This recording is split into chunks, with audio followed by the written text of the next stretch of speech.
we're going to see Jim Lee. He is a real estate agent here in Chattanooga. He's the team leader of the Lee team, him and his wife Monique. And the reason I want to pick his brain today is because they've been extremely successful. And I want to know what his habits look like. I want to know kind of where he came from, and what his vision is for his family and for his business. Because for me to be successful, I need to surround myself with like-minded individuals who can dream as big as I can dream, and who cast a big vision for their life just like I do.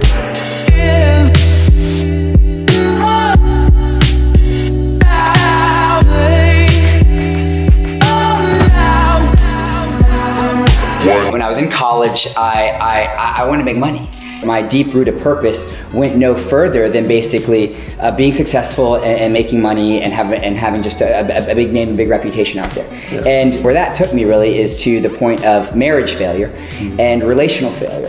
And when you start having marriage failure or relational failure on any level, you start noticing that all that energy and all that gung-ho and all that entrepreneurial spirit you had to kind of throw at your business, it just goes away. And you don't have that same, just jolt in the morning, because those relationships that are so valuable, they're not there bolstering you, they're not there motivating you, they're not there encouraging you, supporting you, and you're not there really giving into it. It's not this, give and take relationship. And so what happened is I ended up taking my eye off the ball of business for a while and focusing, okay, let me learn how to do a relationship right. Let me learn how to be a servant. Let me learn how to be a great husband. Let me learn what that looks like. How do I serve? How do I love another human being, and add value to their lives, as opposed to just being so focused on taking value.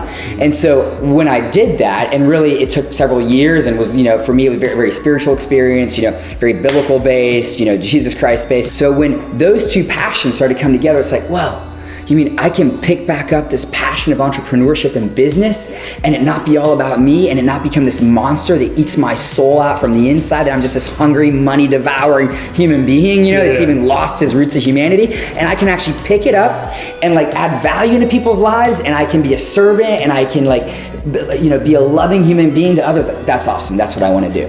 There are two ways a company can function. They can function as either they add value to society or they detract value from society. So to me, I would ask entrepreneurs, what is your product? What is your mission? What are you doing that is making the world a different place? What need is in the world that is not being met today that your company will meet? That's, at the end of the day, why business exists. It exists to meet a need and provide a value that is not being provided, that the world would suffer, or the city would suffer, or this group of people would suffer if this need was not met.